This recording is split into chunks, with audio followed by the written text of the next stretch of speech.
I'm home. This is the Confessions of an Arcade Addict podcast, an introspective look into video gaming from the classic era until today. Now here is your host, Brian. Hey folks, what's going on out there? Brian here, and this is episode number 11 of the Confessions of an Arcade Addict podcast. Just to catch you guys up, I haven't been doing too much in the realm of video gaming as of late. Aside from playing some Star Trek Online, I'm getting back into that.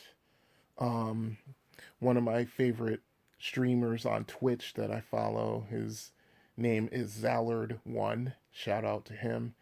He is the current world record holder, multiple world record holder now that I think about it, on the games, the arcade Punch-Out, Super Punch-Out for the arcade, Mike Tyson's Punch-Out for the NES, Super Punch-Out for the Super Nintendo, and also I want to say Punch-Out for the Wii.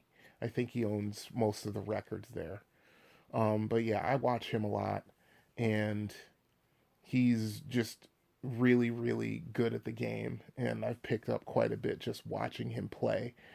You know, his style of play is very aggressive, and he's shown me things that I thought, I was pretty decent at the game, but the game's plural, but no, this guy's a true master, and shout out to him in all respect. So, let's see, what else? Not too much else. I'm probably going to go to the arcade in Brighton next week. I was thinking about going this week, but I just had zero energy. And especially today, it just between the weather and not getting a lot of good sleep over the week, I think it finally caught up with me over the weekend. So I'm going to just table that until next Sunday. And then if anything of import, or if a thought or an idea comes to my mind either on my way there or on my way home, of course I will put it in an on the road segment to be posted later. So I do have that voicemail that I talked about in episode 10, and it is from Mike Stewart. So here we go. Hey Brian, this is Mike Stewart, DM Mike, just in the middle of episode 3, and just wanted to call and say I enjoyed the show. As we're about the same age, I got into video games a little later than you did. I was about 11 or 12, and at our local mall we had an Aladdin's Castle, and between that and a nearby 7-Eleven, which had 2 video games, including Asteroids and Dig Dug, listening to your experiences and talking about the games really brings the memories back. Keep up the good work, and I'll keep listening. Thanks. Bye. Thanks for the voicemail, Mike. I really appreciate it. I have to say, I'm just a little bit jealous you had a Aladdin's Castle arcade in your area. I mean, I'm not going to sit here and bemoan it, because after a discussion thread on Facebook that I was a part of, I realized that I had no less than 5 arcades within a 30-minute drive of my house, back in the day. So, I wasn't hurting for arcades either. I remember when I visited my aunt in Virginia in the summer of 1982, I remember that there was an Aladdin's Castle in this shopping center, which was across from a mall on the, I want to say, the north side of town, if I remember correctly. It's either the north side or the east side, one of the two. But there was a shopping center on one side of the road, and then there was a actual mall on the other side of the road. In the shopping center, they actually had a shut down Aladdin's Castle location. I mean, apparently they had closed down, like, I want to say earlier that year. because they still had some of the fixtures in the place, and they still had a lot of the signage up. They hadn't come and removed it. I don't think, but yeah, I remember at the time thinking, oh man, that would have been cool. Then of course I find out later that day that along the road slash highway that I was walking along, there was an actual arcade. I want to say like 3 or 4 miles down the road back towards my aunt's house. So, you know, I was able. That was my thing when I was a kid. I was always on the lookout for arcades. Yeah, but I mean, just seeing that there was an Aladdin's castle there, and that was one of the holy grails of arcades back in the day because I used to read about them in magazines and so forth, and I would hear about them from some of the guys that frequented the arcades I used to go to. They would tell me, yeah, there was an Aladdin's castle here or there, or they went somewhere out of state with their parents. They found an Aladdin's castle or whatever. So I was always curious about what that arcade actually was, and what kind of games were in it and so forth. Yeah, so again, thank you very much for your voicemail, Mike, and I'm really appreciative of you taking the ride along with me. And like Mike, if you've got any sort of, memories or thoughts or stories of arcades when you were a kid, and you want to share them, by all means, you can get a hold of me at Arcade Addict Brian, that's all one word, at gmail.com. Also, you can call the voicemail number, like Mike did, and that number is 734-743-2433. Also, you can get a hold of the show through our social media platforms. I am at Facebook, which is just run a search for Confessions of an Arcade Addict. I am on Twitter, that is Arcade Addict _B.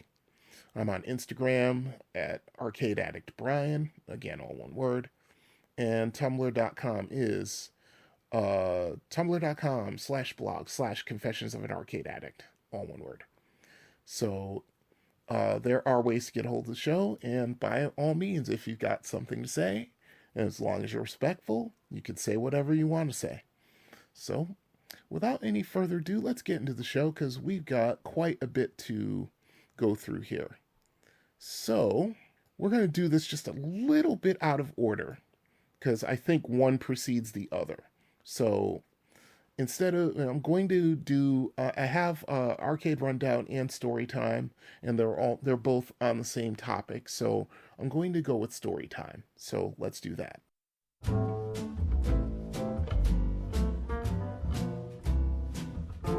Our bodies are given life from the midst of nothingness. Existing where there is nothing is the meaning of the phrase, form is emptiness. That all things are provided for by nothingness is the meaning of the phrase, emptiness is form. One should not think that these are two separate things. Okay, story time. Moving to Florida. Okay, this is going to take a little bit of setup, so settle in, folks. Okay, the time is 1993. I'm now 24 years old. I'm still living at home. I have a full-time job, and I'm in a bit of a malaise, and I'll tell you why. I mean, the first thing is, as it pertains to this podcast, a lot of the arcades that I used to frequent have either been shut down or they've moved to other locations, and they are shells of their former selves. Let's break it down. Trumbull Mall Arcade closed in 1988, I think. Spanky's closed down, I want to say, oh goodness, I want to say it was 1990. It was either 89 or 90. And then I think the owners moved to another location further up the street and changed the name. I want to say that they did that, but it could be that someone else opened an arcade further down the street. But in all intents and purposes, it was called Crazy Eights Arcade, and it was nowhere near what Spanky's was, even at the worst of times. Let's see. By this time, also, the only arcade that was really still going was Milford Rec, and wasn't able to get out there anywhere near as much as I used to. I mean, there was a time when I would go out there with Mark, or if I had the money and the planning to do it myself, I would go out there at least once a week, once a weekend or whatever. Um, every once in a while, the new gaming group that I was with, my friend Matt or my friend Chris, we would go out to Milford Rec, or we would go to Arnie's place in Westport. Um, by this time, also, I'd had a major falling out with all of my friends that I grew up with. My best friend Robert found a new group of friends, so I didn't see him very often. Um, it was a bit of a lonely time at that point. I just figured I wasn't able to find my niche in my hometown. And it was a little bit rough for me in some ways. So after having a major falling out with the guys I grew up with, I just decided I needed to leave Bridgeport. It just wasn't working out for me anymore. I mean, here I am. I'm 24 years old. I'm going to be 25 later in the year. And, I'm about as unhappy can be. So it was just time for me to leave the nest. I mean, if you could speak to my mother, may she rest in peace, she would tell you at that point in time that, yeah, it was time for me to go out on my own and actually be a full-fledged adult. So in 1992, I basically put away as much money as I could between my jobs, my job at one of the restaurants in the mall, and a brief stint at another place, which will be another story time in the future. I actually worked at a Nintendo kiosk over the winter of 1991 going into 1992. So I basically put away as much money as I could. I mean, I told my mother what I was going to do. I made a bunch of friends down in Florida online. I'll tell that story at some point. And so, yeah, I basically saved almost every dime I could. And I had a nice little piece of change when it came time for me to pack up my stuff and go.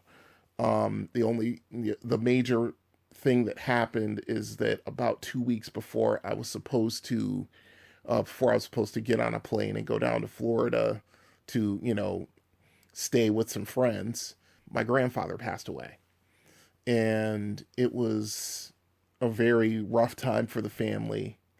And I think a lot of my family looked at me in a rather different light because all of a sudden, I was supposed to stay in Bridgeport for however long I was needed. And to be honest, I really wasn't. By this point, things with my family aren't all that great. I mean, of course, the patriarch of our family is gone now, and that put a strain on everybody. And I think some people in my family thought that I was going to stay. And I said, no, I've already committed to this and I'm going to do it. And, of course I'm going to be there for the family. Of course I'm going to attend the funeral. But once all of that is over and done with, and, all the family that that's going to come to pay respects to my grandfather, once they go home, I'm going to go to Florida because I have to at this point. So, yeah. So all of that, I was thinking about it earlier. It's like from about 1990 to when I left in 1993, it wasn't a very good time for yours truly. Um, so so yeah, I basically just board a plane and I get on a plane. I moved to Florida. I was living with a couple of friends at the time. The funny part is that there was an arcade across the street from our apartment complex, and it was like I'd read, with that arcade and then exploring the area around where I lived. I kind of rediscovered my love for video games, and it sort of went that way. I mean, I had a lot of adventures and misadventures my first year moving out, moving down to Florida. I mean, I moved, what was it? Oh my goodness. I moved 9 times in the space of 7 months, or 8 months, I should say. Um, just situations, living situations that I would get into, and, you know, it just wouldn't work out for X amount of time, and so I was bouncing around like a pinball for a little bit until one day I got out of work at a restaurant in downtown Melbourne, and instead of getting on my bike and riding back to the place I was staying at the time, I decided I had a couple of extra dollars, so I decided to go to the arcade in the Melbourne Mall, which was right up the street. Um, I went in there, I usually would go in there a couple of times. And at this point, my video game of choice was Street Fighter 2. Um, let's see, this was 1993. Champion Edition had come out, but it had been out and I loved playing it, but I couldn't find it very often. Um, so I would basically just go to this arcade and just, feed my addiction there, as, I was wont to do throughout my life. And I met my future roommate there. And I'm standing there and I'm watching her just rocking this Street Fighter 2. She always played Blanca. And she was really, really good. I mean, fantastic at the game. And I mean, to the point where, especially when it comes to a game like Street Fighter, where you're fighting and you don't take any sort of damage and you get perfects. She was using pennies and putting them on the bezel as she was getting perfects. And then when she got 5 perfects, she would take the pennies off and put a nickel up. And if she got 10, she would take the nickel and the pennies off and put a dime up. That's how into it she was. And I was like, oh wow. I mean, I hadn't seen anyone with this kind of video gaming acumen since Mark back in the early to mid 80s. And so I remember I watched her play and she completely wrecked the game. I think that bout of Street Fighter 2, she got like, I want to say 13 perfects, and I'm just standing there and I'm just blown away. I'm amazed. And she gets off the game and she finishes the game and she beat the game actually, which, she was really, that's how good she was. She beat that game and beat it handily. And she gets off the game and she said, would you want to play me? I'm like, and I basically put my hands up. I said, no, I bow to a superior talent, and I bowed my head to her. And that's how we met. Um, and we became fast friends, like almost immediately. I mean, I think that one day after I went through the game and I think I played Ken, and I think I got like 3/4 of the way through the game before I lost. And, um, so she stood there and watched me, and she played again and I played again, and we're talking and giving each other pointers and stuff like that. It was great. Then we went over to the food court, we sat down and we just started talking. And she was comfortable with me, I was comfortable with her. She was as much of a video game head as I was, if not more. She was heavily into anime at the time, and it was just really cool just to find someone of like interest. I mean, she was into role playing games. It was awesome. So, Smash cut, that was in the summer of 93. Smash cut to right around November of 93. And I had a major falling out with my landlord that I was living in his house at the time along with three other people. And it was, of course, over money, and I'll just leave it at that. Um, so basically, after having an argument with the man over money, I was in a real pickle. By this time, my future roommate and I had become really good friends. We had, let's see, I got actually invited over her house. I met her parents. Um, we were always playing video games together. She had a Super Nintendo. She had a Genesis. We were constantly playing, role playing games in Street Fighter. We were actually playing what's the name? Oh yeah, I was actually we were playing Dungeons and Dragons. I was DMing her through a campaign and so forth. It was really good. We became fast friends. It was awesome just to have a friend like that, because that was something I was lacking in my later time in Bridgeport. So so yeah, I had a falling out with my landlord, and I called her up because at this point she was living in Orlando, and I told her what the situation was, and I asked her point blank if I could move in with her, and she said yes. And it was a one bedroom apartment on the south side of town, close to Orlando International Airport. And, you know, I basically transferred from my job in Melbourne. I transferred up there. And so I would not have a lack of employment, because of course now that I'll be sharing the bills with her. So she was living in a one bedroom apartment. I basically was living in the living room, and that from there started a really wonderful friendship. And we would, as things sort of settled in for us, she got this job at a mom and pop video game store over by the Florida Mall.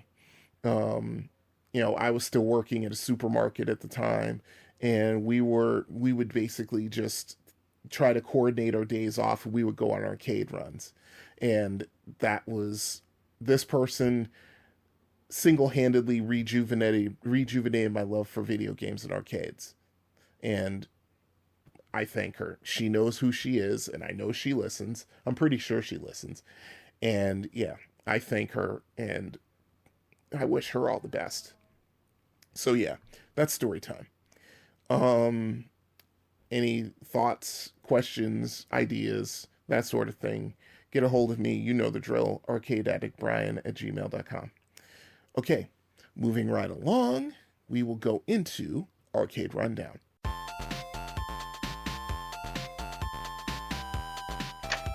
Good morning, Mr. Phelps. Your mission, Jim, should you decide to accept it, is to make Stefan believe Townsend's information. As always, should you or any of your IM force be caught or killed, the Secretary will disavow any knowledge of your actions. This tape will self-destruct in 5 seconds. Good luck, Jim. Arcade Rundown. Arcades when I moved to Orlando, Florida. Well, when I moved to the Melbourne Palm Bay area, there were video games around. There was an arcade in the Melbourne Mall. Of course, that figures big into my arcade history because that's when I met my roommate. But when I moved up to Orlando, Florida, and she had already had the area scouted out pretty well, so she knew where a lot of the places were. Let's see. Well, just to be complete about it, the little putt-putt arcade, miniature golf place that was across the street from where I was living in Palm Bay at the time. That's a place I used to go to a lot. That was a wonderful little arcade. It was actually legitimate. It had at least, I want to say, 30 machines, and they had a lot of pinball. Of course, it had miniature golf, like I said, but it was a wonderful place. It has since shut down. When I was doing research on this era of my life, that place had shut down, but there's another one further up the road from where I used to live. Of course, the arcade in the Melbourne Mall, which probably is gone by now. Um, that was a nice little arcade. I mean, it wasn't huge. It had maybe like 25 machines in it. But it was a nice place just to, go in and spend a little money and have a little fun. But when I got to Orlando, oh my goodness, it was almost like discovering Milford Rec all over again. Um, the Fun Machine, that was a arcade that had two locations in in different sides of Orlando. The one was on the north end of town, up in Castleberry, which is like the first town north, or no, second town north, well, along State Road 436. That was where that location was. And then there was one on State Road 50 on the west side of town.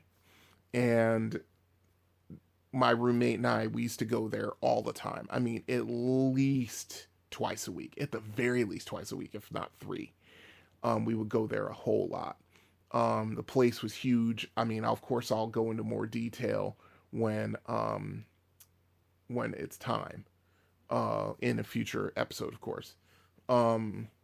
Rocky's Replay. That was a place that was also in Castleberry on State Road 436. It was this wonderful, it was an adult themed arcade slash bar. It was good. I mean, you could bring your kids in there, but yeah, that was much more for adults. And I've found a little more information on it, and I'll, of course, cover that in a future episode of Arcade Rundown. Stay tuned. The Fashion Square Mall and Florida Mall. I think the same company owned both malls because the arcades in both were very similar. The one in Fashion Square Mall was slightly larger than the one in Florida Mall, but the games in both were very current.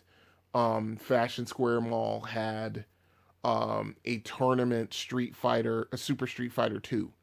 And that was something that my roommate and I would go play a whole lot. And we would, I'd say 7 times out of 10, we would rule that game. Anybody who got on that game with us, yeah, we would just kill them, because by this point we had pushed each other's Street Fighter game to a different level. I got better, she got better, and we would go through all that kind of stuff. Let's see. Another thing that I found out, that going through Orlando in the early to mid 90s, it was like going through Bridgeport in the early to late 80s, in that a lot of the mom and pop stores and a lot of the 7-Elevens and the Circle K's convenience stores would have video games in them. The Circle K in Melbourne, just across the city line from Palm Bay, there's a Circle K there, and they had a perfectly operating Street Fighter 2 Champion Edition machine that my roommate and I, back when we were still, befriending each other and getting to know each other, we would go there all the time and play that game, and we would leave ridiculously high scores on that machine. But I saw that, and there were tons of places around. I mean, I just have these sort of half forgotten memories of my roommate and I just going from one side of town to the other, looking for video games, looking for arcades. I remember she heard from someone that there was a Street Fighter 2 machine in this shopping center, I want to say like on the northwest side of town, or northeast side of town, and we had to take a bus to get over there. And the funny part is that the transit system in Melbourne was not very good, to be completely honest about it. It wasn't. It was small time. No offense to anyone who lives in Melbourne, but that's how it was back in the early to mid 90s. And we got that bus, we went over there, and we found out that it was a turbo hack, which, I'll cover that when I get to Street Fighter 2 in my already experienced segment in further in future episodes. So yeah, those are the arcades we used to go to. We also used to go on to Disney property. Of course, they have arcades in most of their hotels. The one that had the best reputation, or at least the biggest selection of games, was the arcade in the Contemporary Hotel on, I want to say it was, I think it was near Epcot Center, but I could be wrong. Gotta remember, this is 30 years ago, so, or excuse me, 20 years ago, so I'm still trying to pull all these memories out of my head. Yeah, we used to do that. There was a game room in the McDonald's on International Drive. That's where we first ran into Super Street Fighter 2 Turbo, including my roommate being so good at Street Fighter at that point, using Blanca. She actually was one of the first people, I think she was the first one, to get to Akuma in Super Street Fighter 2 Turbo. And she got so shocked and rattled and hyped up by it that she got run off the machine, because as you know, especially back in those days, Akuma was a real tough cookie to beat, especially in that aspect of Street Fighter. Let's see. Yeah, and we used to do things like go to Enterprise 1701, which was the role-playing game, science fiction, comic book store of choice. They since moved further east along State Road 50 and became Sci-Fi City, but that was a huge staple in our lives as well. So, I mean, those are basically the rundown of the arcades we used to go to. I mean, I knew there was more in the Orlando/Kissimmee area, but, we stuck with what we found because it worked for us. So, yeah, those are the arcades that I remember. And, of course, I'll be giving more in-depth rundowns and also reviews in future episodes. So, as always, stay tuned. Once again, comments, thoughts. You lived in Orlando back in those days and used to haunt the arcades. Drop me a line, give me a shout. Tell me what you know, tell me what you remember. arcadeaddictbrian@gmail.com. Okay. Without any further ado, we will go to Are You Experienced? I'm too old for this. Hiding in front seats like a teenager. Poppy, I think I'm getting too old for this stuff. I'm getting too old for this. Listen, you was born too old for this.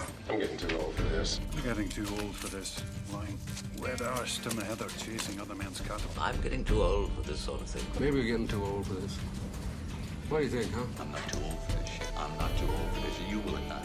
We're not too old for this shit. We're not too old for this shit. We're not too old for this. Say it like you believe. We're not too old for this shit. Yeah. We're not too old for this shit. I'm not gonna buy a hemorrhoid cushion. We're not too old for this shit. Are You Experienced? Star Wars. This game turned the video gaming world on its ear when it came out. The problem was, at least in the way I look at the history of video games, if this had come out in 1982, it's quite possible the crash may not have happened. That's the way I look at it. The game is that good. To quote from Wikipedia, Star Wars is an arcade game designed by Mike Halley and produced by Atari Incorporated in 1983. This game is a first-person space combat game using 3D color vector graphics to simulate the assault on the Death Star from the 1977 film Star Wars: A New Hope. It was developed during the golden age of arcade games and has appeared in lists of the greatest video games of all time. And I don't disagree with any of that. This is literally one of the best arcade games to ever have been made by anybody. I will put Star Wars up against almost any other video game, past, present, and future, because it was just that good. I mean, it's just one of those games that just kept drawing you back, especially when it first came out, because everyone was playing it. Everybody was playing it. But let's continue. The game features several digitized samples of voices from the movie, including Mark Hamill as Luke Skywalker, Alec Guinness as Obi-Wan Kenobi, James Earl Jones as Darth Vader, Harrison Ford as Han Solo, and the mechanized beeps of R2-D2 and the growls of Chewbacca. Assuming the role of Luke Skywalker, Red 5, the player pilots an X-Wing fighter from a first-person perspective. The controls consist of a yoke control with 4 buttons, 2 trigger style and 2 in position to be pressed by the thumbs, each of which fired a laser positioned on the 4 leading edges of the X-Wing. The player does not have to destroy every TIE fighter and gun turret in order to advance through the game. Instead, the player must survive for a set length of time, either avoiding or destroying enemies in the shots they fire. The player begins with 6 shields, one of which is lost with every collision with an enemy or a projectile. If the player loses all shields and is hit again, the game ends. Each wave consists of 3 attack phases, culminating in the destruction of the Death Star. In the first phase, the Imperial March, or another part of John Williams' Star Wars score, is briefly played electronically as the player engages in a dogfight with Darth Vader and enemy TIE fighters in outer space near the Death Star. After the TIE fighter waves, when flying towards the Death Star, the yellow grids on the Death Star either spell out "May the Force be with you" on the odd-number waves, or the names of some of the developers on even-numbered waves. Phase 2. In the second phase, the player must fly across the surface of the Death Star to reach its equatorial trench. This section is omitted during the first wave of the game. During the second wave, the player is attacked by artillery bunkers, while in the third wave and subsequent waves, laser turrets on towers rise to confront the player. The player is awarded a bonus for destroying every turret. Phase 3. In the third phase, the player must navigate the trench until finally firing a proton torpedo for a direct hit on the exhaust port target.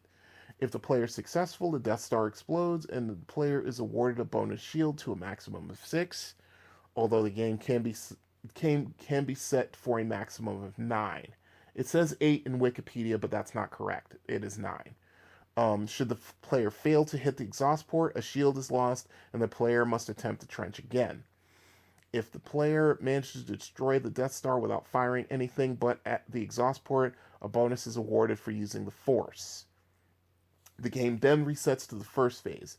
Each successive wave greatly increases the difficulty. TIE fighters shoot more often, artillery bunkers and laser towers appear in the second phase, and obstacles appear in the trench during the third. Unlike the movie, where the units shoot beams similar to lasers, the enemy units in this game shoot projectiles resembling fireballs in order to give a player the chance to destroy the shots. Okay, moving down to how it was received. The game was one of the top-selling games of 1983, as Atari produced 12,695 units. Compute praised the Atari ST version of Star Wars, calling it amazingly smoothly animated. The MS-DOS, Amiga, Atari ST, and Commodore 64 versions by Broderbund Software were reviewed in 1989. And Dragon 145 by Hartley, Patricia, and Kirk Lesser in the role of computers column. I have that issue, as a matter of fact. That is true. The reviewer gave the game 3 out of 5 stars. What were they smoking? Well, never mind. That's a husband, wife, and child. 3 out of 5 stars. I couldn't disagree with that more. In 1996, Next Generation listed the arcade version as number 58 of their top 100 video games of all time, citing awesome vector graphics, multiple triggers, and a deluxe cabinet with powerful speakers in the back and digitized voices. They ventured that it was probably the best licensed game ever. I agree with that. In 2001, it was voted one of the top 100 arcade games of all time by members of the Killer List of Video Games. By the way, check that website out. It has tons of information. It's awesome. Okay. Now, my personal experience with it, This is 1983. I'm 14 years old. Um, what's the name? The movie Return of the Jedi had come out, I believe, just before this game hit the arcades. I think, but I remember when this one came out. Let's see, Spanky's had it. Um, its drugstore had it for a short time, and I just remember everyone was playing it. Every time I went to Spanky's, I dropped at least $2 or $3 on this game. It was 50 cents at the time, or 2 tokens. I think, I want to say, I could be wrong, but I think Milford Rec had it. I could be wrong about that. It's either Milford Rec or the arcade at Connecticut Post Mall had it. One of the two places had it. I know that. But yeah, there were quite a few places that had this game, and it was doing very good business in all of them. Um, it's one of my favorite video games of all time. If you tied me to a chair and put a gun to my head and asked me to name my top 20, this one would definitely be in the top 20, probably top 5. But it's one of the games that it constantly, even though it's you play it enough times, how it sets up, how to lead the TIE fighters with your fire so that you're hitting their shots as they're shooting them, but you're moving your crosshair closer to it until you finally hit the TIE fighter and destroy it, and hitting Darth Vader and sending him spinning off into space and things like that. And then the pattern of the bunkers and then the laser towers, and then of course the trench run. I've never seen, I probably will look it up on YouTube just to give myself a little a little bit of information, but I've never seen anybody use the Force past the second Death Star. Somebody who's really good at avoiding shots could probably do the third one and maybe the fourth one, but by the time you get to the fifth one, it's like now the emplacements in the trench are shooting so fast, and there are not as many places to dodge the shots, because now you have obstacles that you have to avoid as well as the shots. So it's just easier for you just to shoot the shots as they get close to you and to just evade, to move away from the obstacles.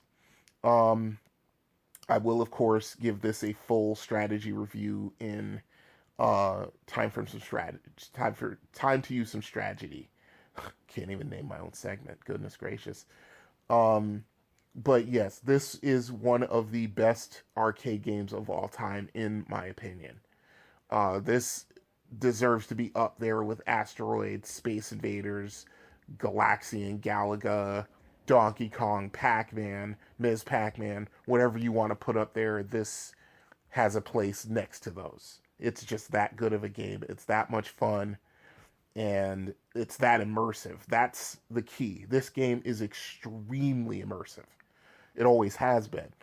I mean, I remember playing this game, and as I'm going through it, of course you hear the digitized voices of, Luke and Obi-Wan and Han, like the Wikipedia said, but I found myself as a 14-year-old and 15-year-old just responding sarcastically to the voiceovers, while I'm playing the game, because I think I'm, hot S, and, I'm really not. I mean, my buddy Mark was constantly frustrating me on this game, because anytime I put up a score of, like, say, 1,000,004, he would come back and put up 1,000,007.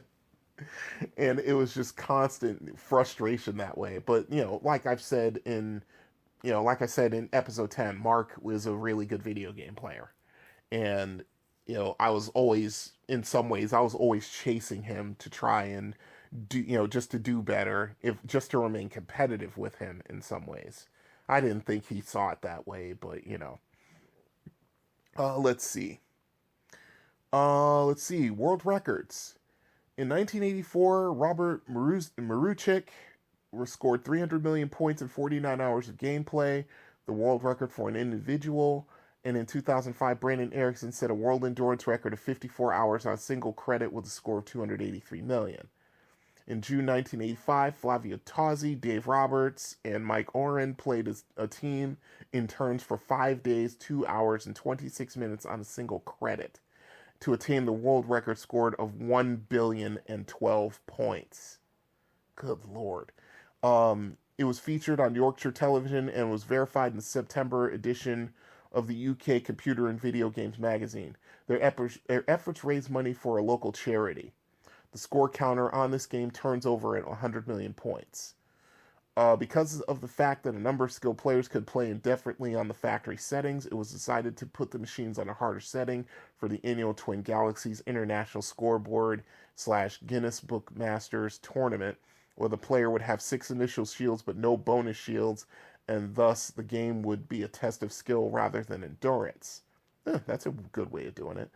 In the 1986 tournament, David Palmer scored 31,660,614 points on that setting in approximately 7 hours, a score which was subsequently published in the Guinness Book of World Records and remains the world record to this day. Wow. Yeah, I can't even imagine putting up that kind of score on 6 shields and no bonus shields, because after you destroy the Death Star, of course, you get bonus shields. That is just crazy. Shout out to him. That's impressive. That's more impressive than, 3 guys playing a game for 5 days in turns just to score 1 billion points on the game. I'm just amazed the game held up. Because when you think about it, they turned that machine over 10 times, to score 1 billion points. Wow. Wow, that's pretty impressive. And here I am being all proud that I put up 1.5 million on a game that was easy, that would give you 9 shields and would give you 3 back when you destroyed the Death Star. It's set on a really easy setting.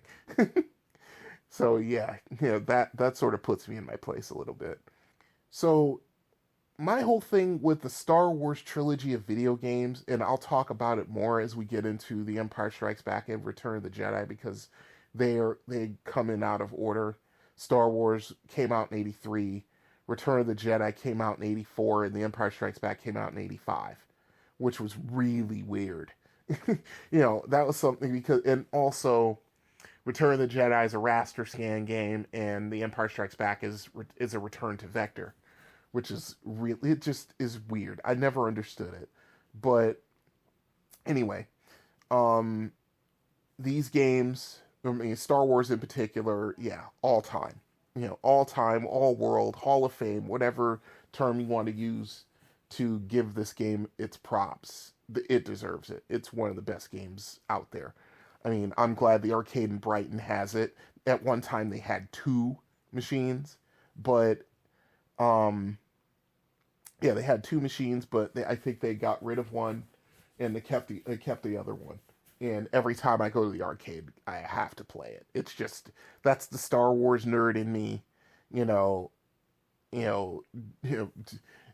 just to put my, my Star Wars cred out there for a second. I was one of those kids who saw Star Wars in 1977. I was 8 years old, and that movie changed my life forever. I've always did like science fiction because I was always watching Lost in Space and Star Trek and things like that. But when Star Wars came out, yeah, it was over. Then Battlestar Galactica came out in 1978, and it was really over. But yeah, so, I mean, I've seen A New Hope at the very least 150 times. I lost exact count. I used to keep count when I was younger, but, now that I'm 50, I don't care as much. I've seen Star Wars at least 150 times, The Empire Strikes Back at least 200, Return of the Jedi at least 100.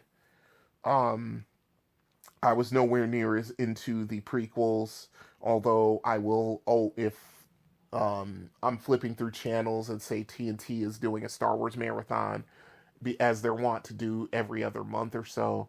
And Revenge of the Sith comes on, I will sit there and watch it because that's a fantastic movie. It saved the prequels, but I'm not going to get into that any further. Let's just end this segment. Yes, Brian, let's do that. Okay. Any thoughts about Star Wars, the arcade game? Just get a hold of me, arcadeaddictbrian@gmail.com. So, I think we've got one more segment. If I pull up my show notes and I look at it correctly. Yes, we do. We have On the Road. So, here we go. Stay tuned for that.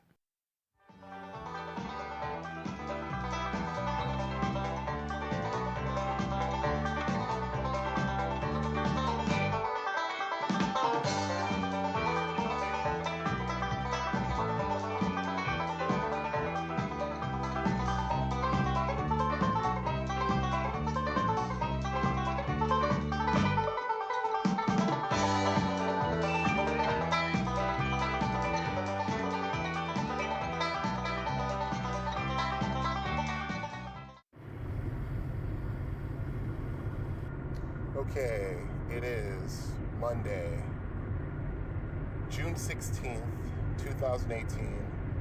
The time is 5:54 a.m. That's what it is. And I'm on my way to work. Start of another work week. The usual thing. This is Brian, and this is another segment of On the Road. And it counts because I'm on the road. I'm on my way to work. I haven't made it to work yet, but I did an arcade run yesterday. So I figure it's time to, talk about it a little bit. Went to the arcade in Brighton with my godson,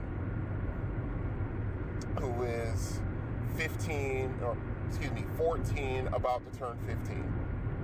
And I think this was his first time actually playing video games in an arcade, which was kind of cool to watch. He's autistic and he has a couple of physical disabilities, but bless his heart, he doesn't let that stop him from doing what he wants to do. I just hope he keeps that mentality through his adult life. So yeah, I went and played, went up to the arcade, paid $20 for me and him, and I had some fun. I enjoyed myself. I mean, the thing that really kind of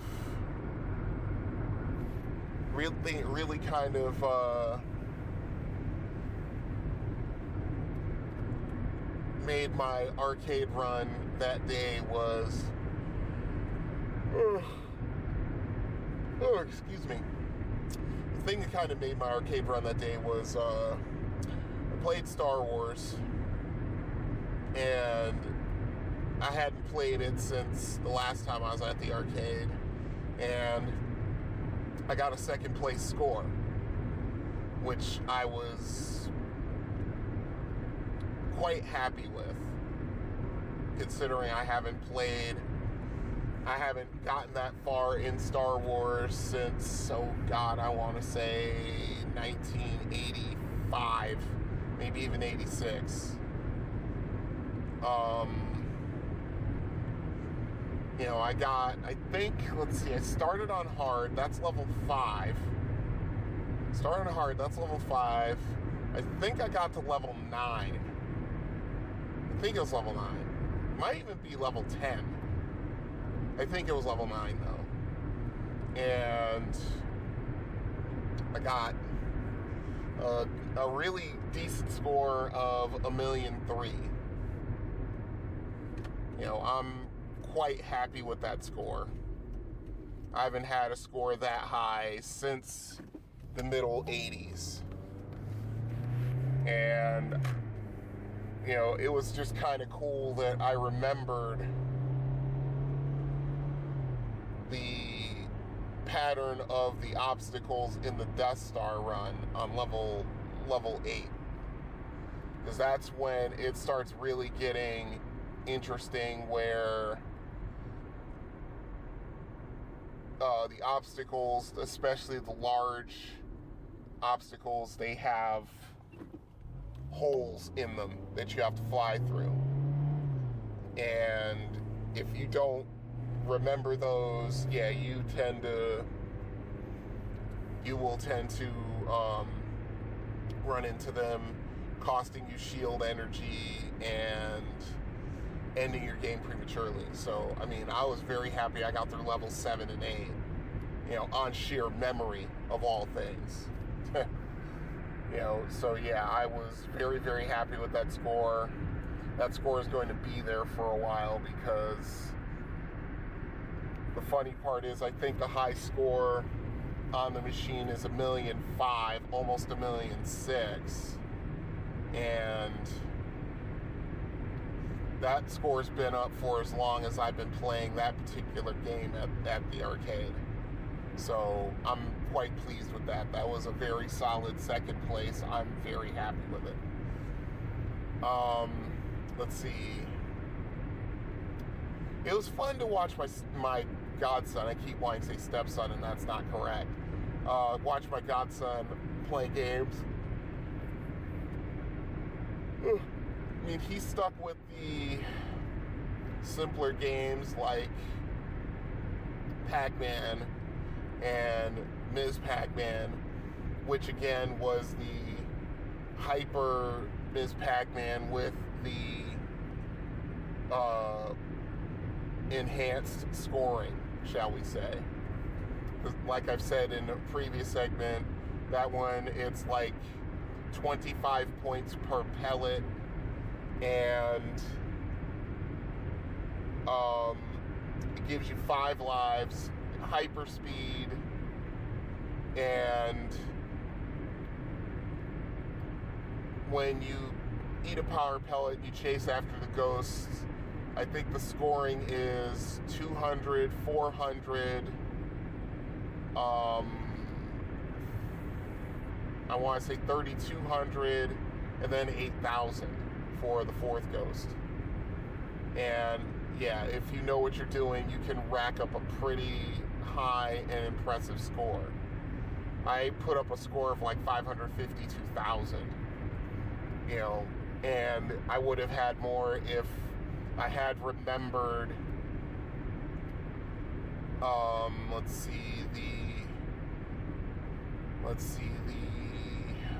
first set, second set, third set, fourth set, the end of the 5th set of boards, if I had remembered correctly, that the when you hit a power pellet, it goes just reverse direction. I was 1 board shy of the 6th set of boards, which was pretty cool. I was very happy with that score. Let's see. Played Phoenix, got an average score of like 20,000. Usually I'm good for 40. Played, oh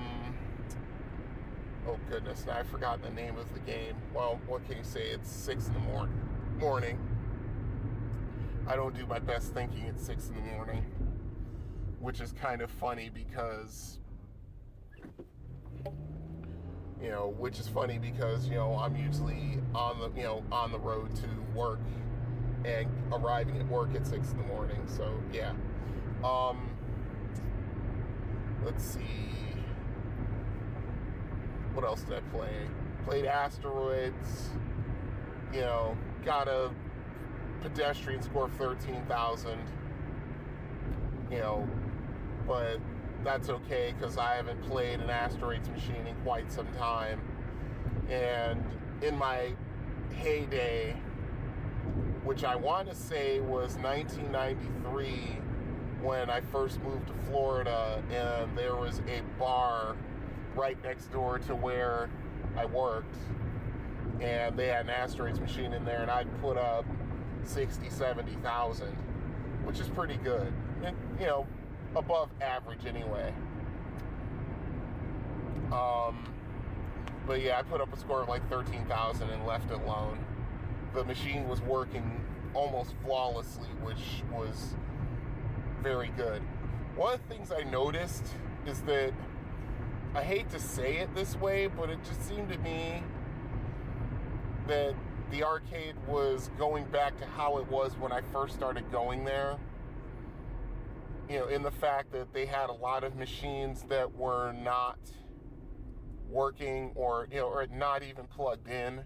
I think they got more machines and more games because I saw some games there that they didn't have before, or at least weren't there the last time I was there, which was sometime in April, I think. Like I've always said about that arcade is that they're two, I won't say pet peeves, but there are two things about that place that sort of get my goat a little bit, or that basically keep it from being a 5-star arcade. Is number one is that they need to do something about their air conditioning, because nobody's going to want to be in there and play games if it's not comfortable. Now, comfortable being 75 degrees. If it's cool, it's 73 and under. Now, it could be that the air conditioning doesn't work very well, or it's to make you spend money to get something to drink. And I understand that. I don't agree with it, but I understand it. They're trying to get as much money as possible. I mean, they're charging a flat fee for admittance, and all the machines are on free play. I understand it. I mean, we were there we were there from 2:30 until almost 6, 3.5 hours. So by the end, I had a pretty good sweat going. My godson had a pretty good sweat going, and we had to dip on over to the Kroger, which was about a mile or so up the street, and we had to dip in there and get a couple, I got a couple iced teas for me, and he got a Mountain Dew for him, and just basically had to drink those because we were a little bit dehydrated. Excuse me. The second thing, that was the second thing. So basically they had a lot of, I call dead machines in the place.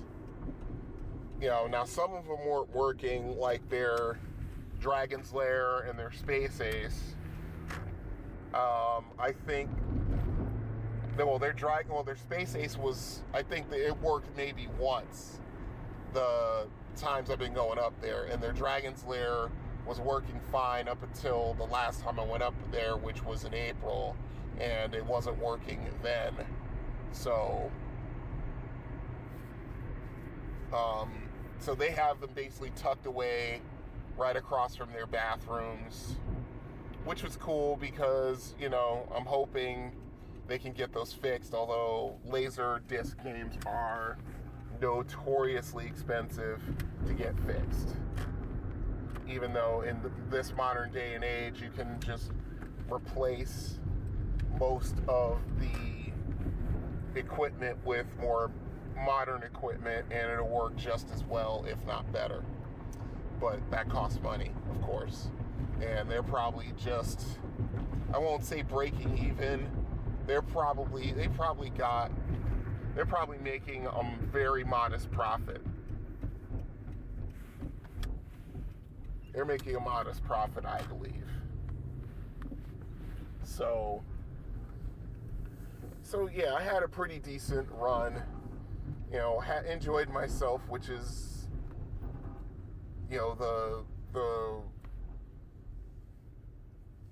I enjoyed myself, which was the most important thing. And my godson enjoyed himself. And it was cool just to watch him play the old school games and, watch him kind of figure things out. So I just pulled up at work. It's 6:08. And this is Brian, and this was On the Road. See you next time. This has been the Confessions of an Arcade Addict podcast. All music is provided by Kevin MacLeod. You can find his music at incompetech.com. If you wish to contact the show, you can drop an email at arcadeaddictbrian, that's all one word, at gmail.com. We also have a voicemail number for the show. It is 734-743-2433. Until next time, this is the Confessions of an Arcade Addict podcast.